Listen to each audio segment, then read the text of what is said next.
Hello everybody, welcome to Nagesh Karajagi Orchid School. शिक्षण आपल्या दारी। मैं आपकी हिंदी टीचर नाविश शेख। कक्षा 3 में आप सभी का स्वागत है। तो बच्चों, लास्ट पीरियड में हमने अध्ययन किया था लेसन नंबर 15, सृष्टि निश्चय ही सुंदर है। तो इस लेसन में हमने देखा था कि कुछ स्कूल के जो बच्चे हैं वो ड्रामा कर रहे हैं, अलग अलग प्राणियों के मास्क चेहरे उन्होंने लगाए हुए हैं और वो कुछ ड्रामा हमें करके बता रहे हैं। इस ड्रामा से हमें क्या देखना था कि पर्यावरण का संरक्षण किस तरह से करना है, इस पाठ से हमें देखना था। और कुछ संदेश भी इस पाठ से हमें देना चाहते हैं कि ये जो सृष्टि बनाई हुई है, ये सृष्टि कैसी है, बहुत ही अच्छी है और इसमें कोई छोटा या कोई बड़ा नहीं है, सभी अपने जगह पर बराबर ही है। सभी का समय के अनुसार अपना अपना महत्व है, इसीलिए हमें किसी को छोटा या तुच्छ समझना नहीं है। सभी प्राणियों से इस सृष्टि की सुंदरता होती है, इसीलिए हम मिलजुल कर रहे हैं, ऐसे प्रकृति माता का कहना है। और अपने जीवन के साथ इस संसार और इस पर्यावरण को भी हमें सुंदर बनाना है। इस पाठ से हमें ये सीख लेना है, ठीक है। तो बच्चों, लास्ट पीरियड में हमने अध्ययन किया था, उसके आगे का जो पार्ट है आज हम लोग अध्ययन करेंगे। तो बच्चों, सभी अपना टेक्स्ट बुक ओपन करो, पेज नंबर 88 ओपन किया सभी ने? तो देखो बच्चों, अभी तक हमने क्या देखा था, विद्यालय की, ओपन करो पेज नंबर 87। देखो, विद्यालय के आंगन में का रंगमंच है, नट और नटी प्रवेश करते हैं और यहाँ पर देखो दिखाई दे रहा है, ये सभी को अभिवादन करते हुए अपना ड्रामा शुरू करते हैं। 5 जून जो विश्व पर्यावरण दिवस है, उस दिन ये ड्रामा ये लोग कर रहे हैं। तो क्या बोल रहे, विश्व पर्यावरण दिवस है और सृष्टि को लेकर ये लोग नाटक ड्रामा कर रहे हैं। उसके आगे क्या देखा था, देखो बच्चों, इस ड्रामा में किसने किसने पार्टिसिपेट किया है, तो उसमें है राजहंस है, राजहंसिनी है, राजहंस, राजहंसिनी, कौवा और कौन है, मोर है और बगुला। ये 5 कैरेक्टर्स है। तो उसमें नटी और नट कौन है, राजहंस और राजहंसिनी, ये मेन रोल कर रहे हैं, वो है नट और नटी। तो ये सभी सीन क्या है, तालाब का एक किनारा है, तालाब के किनारे में राजहंस और राजहंसिनी विहार कर रहे हैं, तभी उन्हें कौवे की आवाज सुनाई देती है। तो राजहंस तभी क्या बोलता है, सुबह सुबह कानों में चुभने वाली ये आवाज कौन कर रहा है? तो उसके ऊपर राजहंसिनी क्या बोलती है, अरे ये तो कौवा है जिसका रंग भी काला है और गुण भी काले हैं, अच्छी बुरी सब तरह की चीजें ये खा जाता है, लेकिन इसके कड़वे शब्द। राजहंसिनी ऐसा इस तरह से कौवे को कोसती है। इससे क्या होता है, कौवे को क्रोध आ जाता है और वो कहता है कि भगवान राम और भगवान श्री कृष्ण ये भी तो काले थे। मैं तो, कौवा क्या बोलता है, मैं तो प्रातः काल सोते हुए को भी जगाता हूँ। तो वो क्या बोलता है, मेरा कलर ऐसा मेरा कलर काला है, तो भी क्या हुआ, भगवान श्री कृष्ण और राम ये भी तो काले हैं, तो मुझे क्यों कोस रहे हो, मैं तो सुबह में सभी को जगाता हूँ, ऐसा कौवा उन्हें कहता है राजहंसिनी को। तो उसके ऊपर राजहंस क्या बोलता है कि ये काम तो मुर्गा भी करता है। तो उसके ऊपर कौवा क्या बोलता है, मुर्गा तो सब जगह पर नहीं होता, सिटी में सब जगह वो आसानी से नहीं मिल जाता, लेकिन मैं तो सब जगह पे आसानी से मिल जाता हूँ। तो उसका कहना है कि मुर्गा ये जो है सिर्फ ग्रामीण इलाके में दिखाई देता है, लेकिन जहाँ पर शहर होता है वहाँ पर तो मैं ही होता हूँ। उसके ऊपर राजहंसिनी क्या बोलती है, तुम्हारी तो बोली भी कड़वी है और दूसरे को परेशान करना, इसके अलावा तुम कुछ कर ही नहीं सकते। उसके ऊपर कौवा बोलता है, अरे अज्ञानी, तुम ये मत समझो कि मेरा कलर अच्छा नहीं है और मेरी आवाज़ अच्छी नहीं है, तो ये मत सोचो कि मैं गलत ही काम करता हूँ। मैं जिस घर की दीवार पर बैठ जाता हूँ तो लोग कहते हैं कि कोई प्रियजन आ रहा है। तो ऐसे भी कुछ कहावत है ना, पुराने लोग बोलते हैं कि जब कौवा आवाज करता है अपने छत के ऊपर तो कोई मेहमान आ जाते हैं। तो कौवा उन्हें समझाता है कि मेरा कलर ऐसा है, तो भी क्या हुआ, भगवान श्री कृष्ण और राम का भी कलर काला ही था और मैं तो सुबह में सभी को उठा के जगाता हूँ और भी कुछ अच्छे काम करता हूँ। जब मैं दीवारों के छत पर होता हूँ तो लोग कहते हैं कि कोई मेहमान आने वाला है। तो इतने सारे अच्छे काम मैं करता हूँ।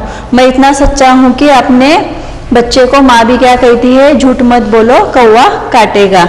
तो उसके ऊपर राजहंस बोलता है, रुको रुको, तुम्हारा तो सारा शरीर, सारा बदन आपका सोने का बना दिया और तुम्हारी चोंच में भी मानिक जड़ दिए जाए तब भी तुम हमारी बराबरी नहीं कर सकते। हम तो, वो क्या कहते हैं राजहंस, देखो क्योंकि हम इतने ज्ञानी हैं, तुम्हें कुछ ज्ञान नहीं है, ऐसा राजहंस का कहना है। कौवे को क्या बोलता है, तुम्हें अगर पूरा सोने का बनाया जाए और तुम्हारे चोंच में अगर मानिक भी जड़ दिए जाए तो भी क्या है, तुम्हारी बराबरी हमारे साथ नहीं हो सकती क्योंकि तुम ज्ञानी नहीं हो और दूध और पानी को अलग अलग नहीं कर सकते। राजहंस फिर भी उन्हें, कौवे को फिर भी वो टोकता है।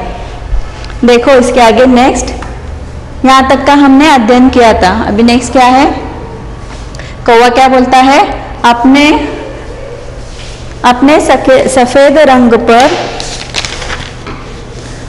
सफेद रंग पर घमंड मत करो, तुमसे तो बगुला भला। तो कौवा उसके ऊपर राजहंस को क्या बोलता है, तुम सफेद हो तो इसके ऊपर घमंड मत करो, तुमसे तो बगुला भला है। तो उसके ऊपर राजहंसनी क्या बोलती है, जो नटी है, हमारे सामने बगुली की क्या बिसात। बगुला और राजहंस दोनों सफेद होते हैं लेकिन दोनों में जमीन आसमान का अंतर है। तो उसके ऊपर राजहंसिनी, कौवा जब बोलता है कि अपने सफेद रंग पर घमंड मत करो तो उसके ऊपर राजहंसिनी बोलती है, हमारे सामने बगुली की क्या बिसात है। बिसात यानी कैपेसिटी, हैसियत। तो हमारे सामने बगुले की क्या हैसियत है, ऐसे राजहंसिनी बोलती है। बगुला और राजहंस दोनों का कलर कैसा होता है बच्चों, सफेद ही होता है। बगुला कैसा होता है, सफेद, और राजहंस कैसा है, दोनों भी सफेद होते हैं लेकिन दोनों में जमीन आसमान का अंतर है, ऐसा राजहंसिनी कहती है। उसके ऊपर बगुला क्या बोलता है, अपने पंखों को हिलाकर आप मेरी बुराई क्यों कर रही हो। तो ये राजहंसिनी की बातों से बगुला भी परेशान हो जाता है, क्रोधित होकर वो बोलता है कि आप मेरी बुराई क्यों कर रही हो, तुम दोनों तो बड़े चालाक हो। जब वर्षा का मौसम आता है तो तालाब छोड़कर मानसरोवर में रहने चले जाते हो। मैं ही हूँ जो वर्षा का स्वागत करता हूँ और एक टांग पर पानी में खड़ा होकर ध्यान लगाता हूँ। तो जब राजहंसिनी बोलती है कि राजहंस की और बगुले की कोई तुलना नहीं है, हम तो उससे भी बहुत ज्यादा ताकतवर है।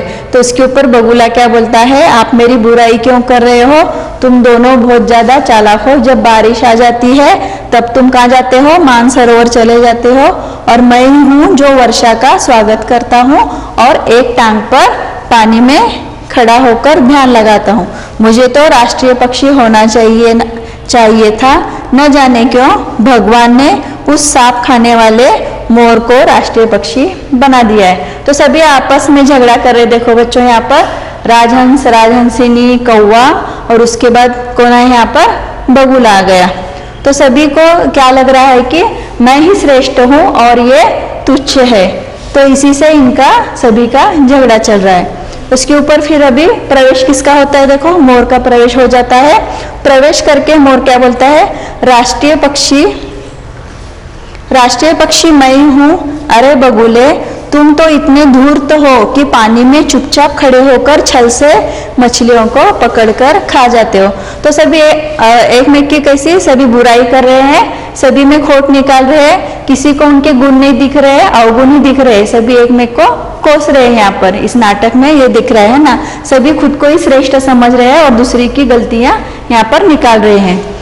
तो देखो मोर को जब बोला जाता है कि ये राष्ट्रीय पक्षी, इसको क्यों बनाया, बगुला कहता है कि मुझे ये राष्ट्रीय पक्षी बनाना चाहिए था, लेकिन पता नहीं भगवान को पसंद है या नहीं, मुझे इस तरह से उन्होंने राष्ट्रीय पक्षी नहीं बनाया, ऐसा बगुले का कहना है। उसके ऊपर मोर क्या बोलता है, राष्ट्रीय पक्षी मैं हूँ। अरे बगुले, तुम तो इतने दूर तो हो कि पानी में चुपचाप खड़े होकर छल से मछलियों को पकड़कर खा जाते हो। देखो मोर उसके ऊपर क्या बोलता है, तुम एक पांव पर ठहरते हो लेकिन चुप नहीं ठहरते, क्या करते हो तुम लोग, तुम क्या करते हो तभी, जो मछलियां होते पानी के उससे तुम खा जाते हो। उसके ऊपर कौवा क्या बोलता है, अरे ओ मोर, तुम नाचने के अलावा जानते ही क्या हो। तो मोर भी उसे टोकता है, मोर को उसके मोर जो बोलता है उसके ऊपर कौवा उसे टोकता है। कौवा क्या बोलता है मोर को, तुम नाचने के अलावा क्या जानते हो।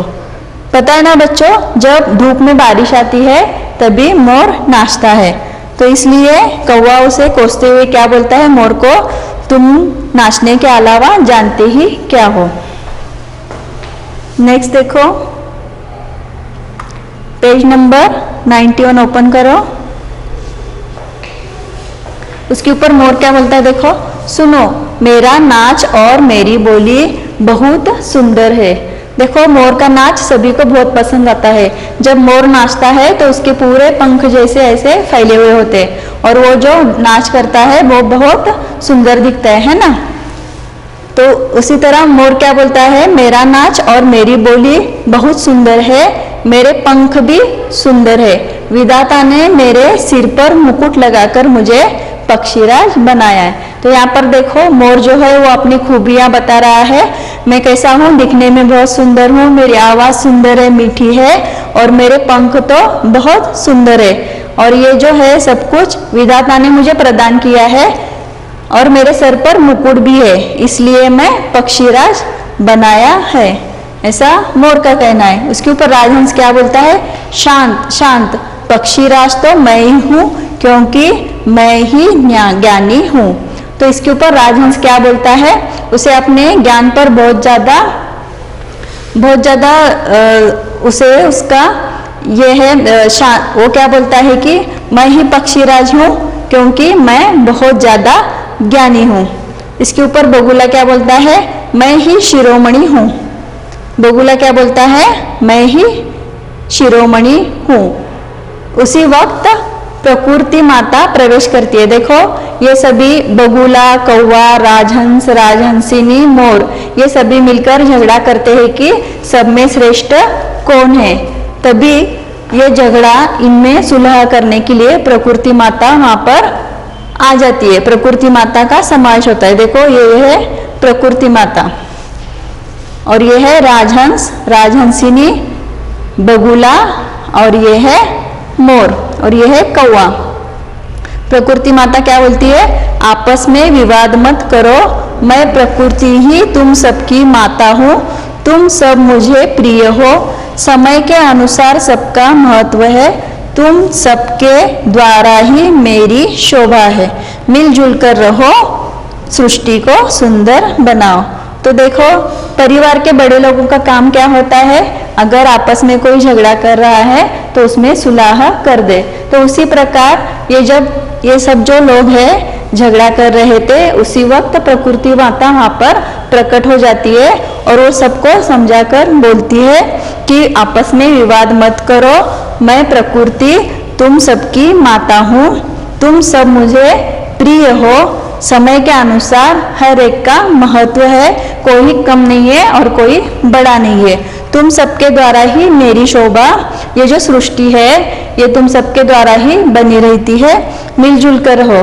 प्रकृति माताओं ने क्या बोलती है, तुम सभी मिलजुल कर रहो और सृष्टि को सुंदर बनाओ। तो इस पाठ से हमें यही सीख लेना है कि सृष्टि में कोई कम नहीं है, कोई ज्यादा नहीं, सभी का महत्व है, किसी के गुण अच्छे हैं, किसी का रंग अच्छा है, किसी का रूप अच्छा है, तो ये सब कुछ निसर्ग ने उन्हें बहाल किया है, तो सभी का अपना अपना महत्व है, कोई कम नहीं, कोई ज्यादा नहीं, सभी मिलजुल कर रहो और सृष्टि को अच्छा बना के रखो। ऐसा इस पाठ से हमें सबक लेना है।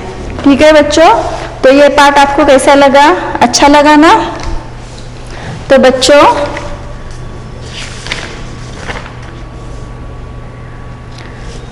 मुझे बताओ जून महीने में कितने दिन होते हैं? बताए सभी को, जून महीने में कितने दिन होते हैं? बताओ। जून महीने में 30 दिन होते हैं, बराबर है? ठीक है।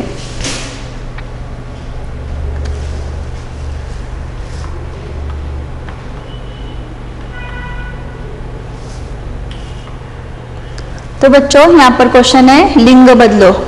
माता के अपोजिट क्या, माता के लिंग बदल के क्या आएगा? पिता। नट नटी, हंस हंसिनी, कौवा कौवी, मोर मोरनी। ठीक है। तो बच्चों पाठ पर आधारित कुछ प्रश्न हैं, उसके आंसर दे दो। वर्ष में कितने महीने होते हैं? बताओ बच्चों, वर्ष में कितने महीने होते हैं? हाँ बराबर है, 12 महीने होते हैं। वर्ष में 12 महीने होते हैं। विश्व पर्यावरण दिवस कब मनाते हैं? बताओ बच्चों, इस पाठ में हमने सीखा विश्व पर्यावरण दिवस कब था? बताओ। लेसन रीड किया या नहीं? सभी ने किया ना? तो बताओ विश्व पर्यावरण दिवस कब होता है? जून महीने के 5 तारीख को, बराबर है। यह सृष्टि कैसी है बच्चों? बताओ, यह सृष्टि कैसी है? सुंदर है ना? यह सृष्टि सुंदर है। ठीक है। तो बच्चों हम लोग अभी स्वाध्याय सॉल्व करेंगे।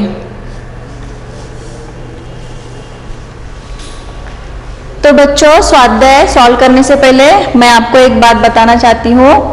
ये जो लेसन है 15, ये आपको सिर्फ रीडिंग के लिए है, तो इसमें राइटिंग वर्क नहीं होगा, सिर्फ अपने को स्वाध्याय ही हम लोग सॉल्व करेंगे। ठीक है। CW का राइटिंग इस पार्ट का नहीं होगा। तो ये जो ग्रामर का पार्ट है यही सिर्फ टेक्स्ट बुक में सॉल्व करना है। ठीक है। तो देखो बच्चों पेज नंबर 92 ओपन करो।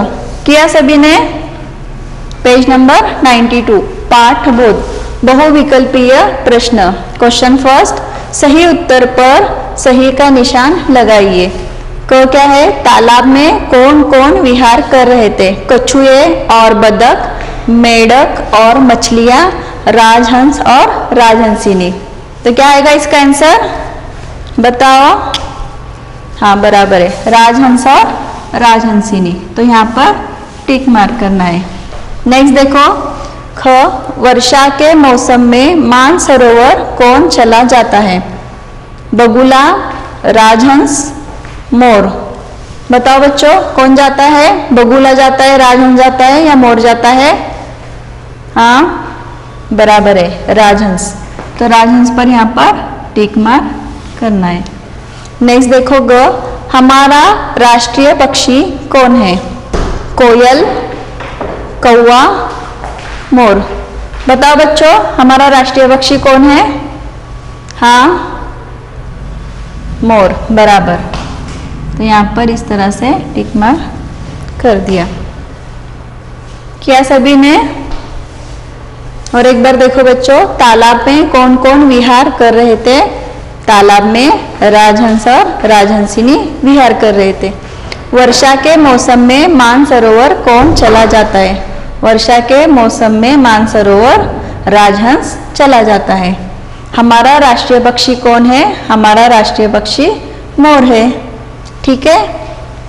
नेक्स्ट देखो, सेकेंड क्वेश्चन, निम्नलिखित वाक्य किसने किससे कहा?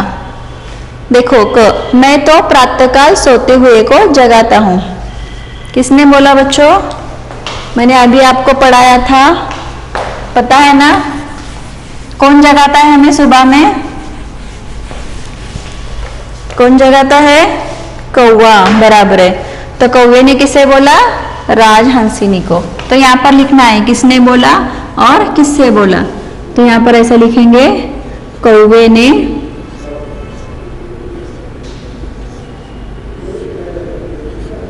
किससे कहा? कौवे ने। बताओ, बराबर, राजहंसिनी। राजहंसिनी। राजहंसिनी से कहा, कौवे ने राजहंसिनी से कहा, क्या कहा, मैं तो प्रातःकाल सोते हुए को जगाता हूँ। ठीक है, नेक्स्ट क्या है, मुझे तो राष्ट्रीय पक्षी होना चाहिए। किसने बोला ऐसा, बताओ बच्चों। हाँ, बगुले ने किससे बोला, राजहंसिनी से, बराबर है। लिखो यहाँ पर, बगुले ने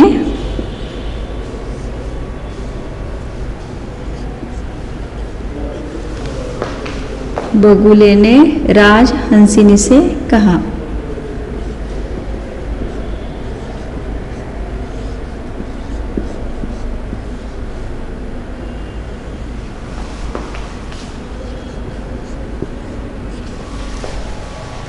देखो अभी नेक्स्ट क्या है, मेरा नाच और मेरी बोली बहुत सुंदर है। बताओ बच्चों, किसका नाच अच्छा है। हाँ, और बोली भी अच्छी है, किसकी है, मोर की है, बराबर है। तो मोर ने बोला है ना, किससे बोला मोर ने कौवे से बोला, मेरा नाच और मेरी बोली बहुत सुंदर है। मोर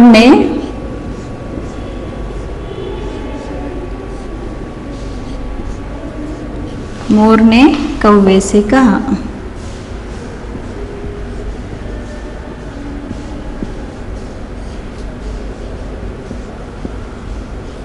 ठीक है, नेक्स्ट देखो, आपस में विवाद मत करो। जब ये सभी झगड़ा कर रहे थे तभी कौन आया था वहां पर, प्रकृति माता, बराबर है। तो प्रकृति माता ने किससे कहा, सभी पक्षियों से। तो यहाँ पर आंसर लिखना है, प्रकृति माता ने,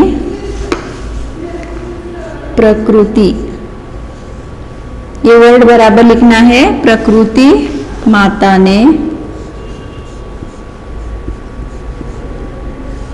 प्रकृति माता ने सभी पक्षियों से कहा ना। तो यहाँ पर क्या लिखेंगे हम लोग, सभी पक्षियों से कहा।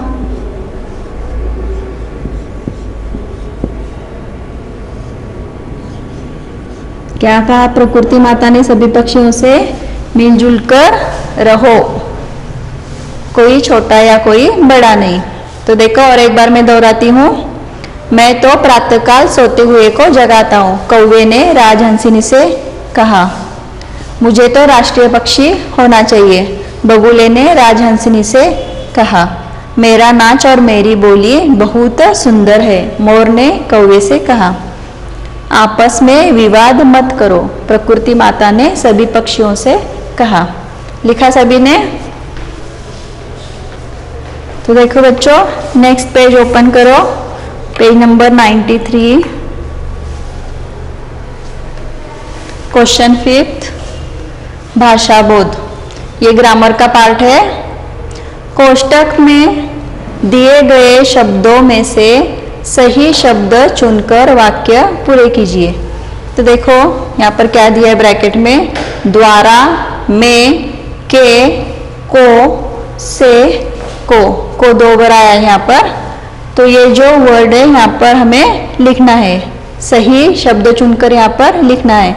तो देखो, प्रकृति माता सबको स्नेह डैश डैश के साथ पालती है। क्या आएगा यहाँ पर, द्वारा, में, के, क्या आएगा, के। ठीक है, तो यहाँ पर हमें के लिखेंगे। प्रकृति माता सबको स्नेह के साथ, लिखो बच्चों सभी, के। प्रकृति माता सबको स्नेह के साथ पालती है। ठीक है, नेक्स्ट देखो, तालाब डैश डैश राजहंस और राजहंसिनी विहार कर रहे हैं। तो यहाँ पर क्या आएगा, द्वारा, में, के, क्या आएगा, में, बराबर है। तालाब में, तो लिखो यहाँ पर, तालाब में राजहंस और राजहंसिनी विहार कर रहे हैं। नेक्स्ट देखो, मैं प्रातःकाल सोते हुए क्या आएगा, डैश डैश जगाता हूँ। क्या आएगा यहाँ पर, सोते हुए को, यहाँ पर क्या आएगा, को। लिखो सभी, मैं प्रातःकाल सोते हुए को जगाता हूँ। कौन बोलता है ऐसा? कौवा, बराबर है। पर्यावरण डैश डैश शुद्ध बनाओ। क्या आएगा यहाँ पर? पर्यावरण डैश डैश शुद्ध बनाओ। पर्यावरण को, क्या आएगा यहाँ पर? पर्यावरण को शुद्ध बनाओ। नेक्स्ट क्या है? तुम सबके डैश डैश ही मेरी शोभा है। कौन बोलता है ऐसा? प्रकृति माता। तुम सबके द्वारा, क्या आएगा यहाँ पर? द्वारा। देखो बच्चों, ये बराबर लिखो, द्वारा।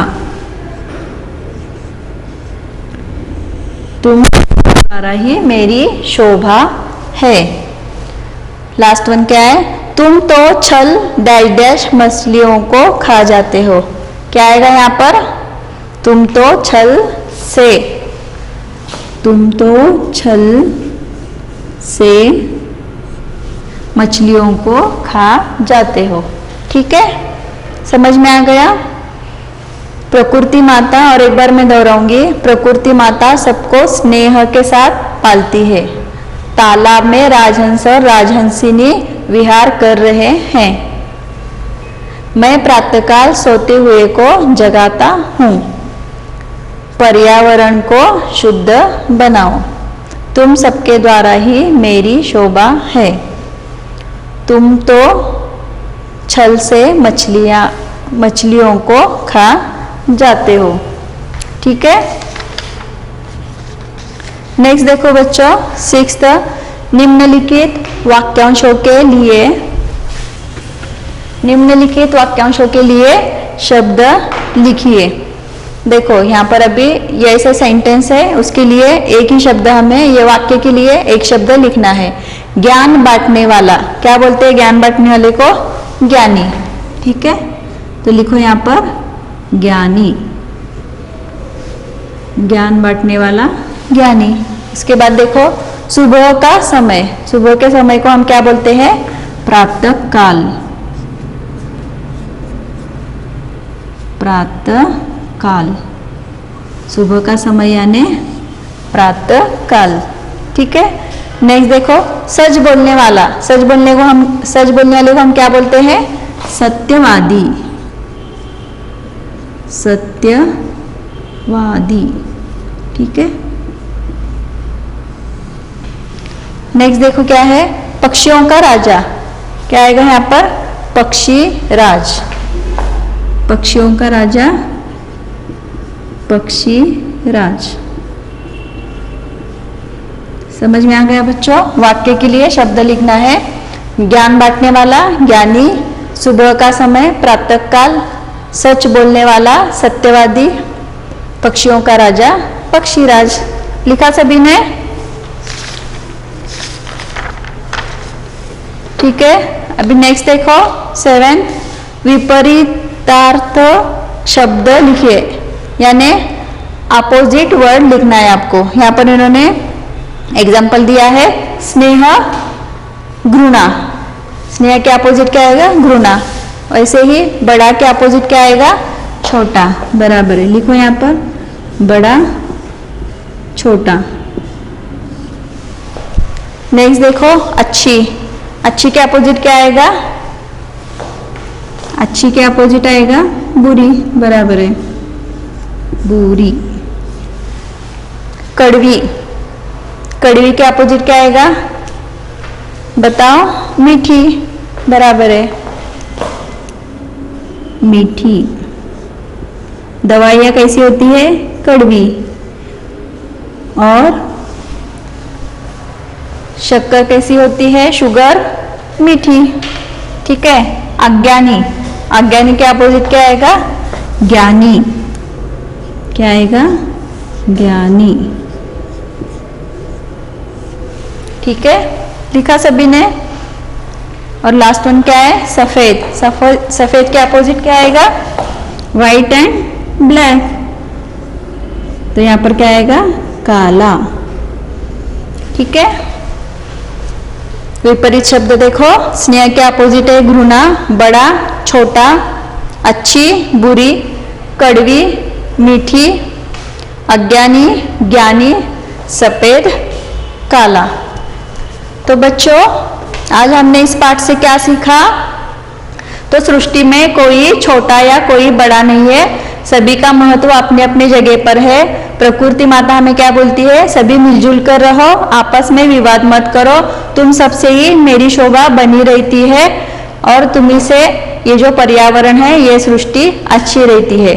तो ये सब पर्यावरण अच्छा रहने के लिए आपको एक ही बात करना है, मिलजुल कर रहना है और आपस में विवाद नहीं करना है।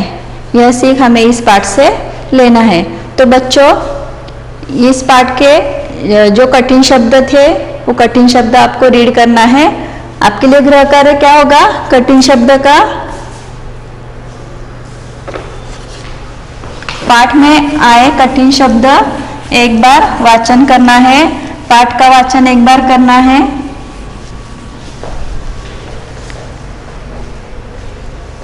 पाठ का वाचन एक बार करो और पाठ में आए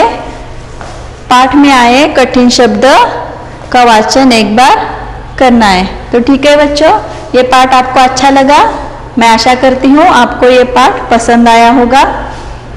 ओके, धन्यवाद।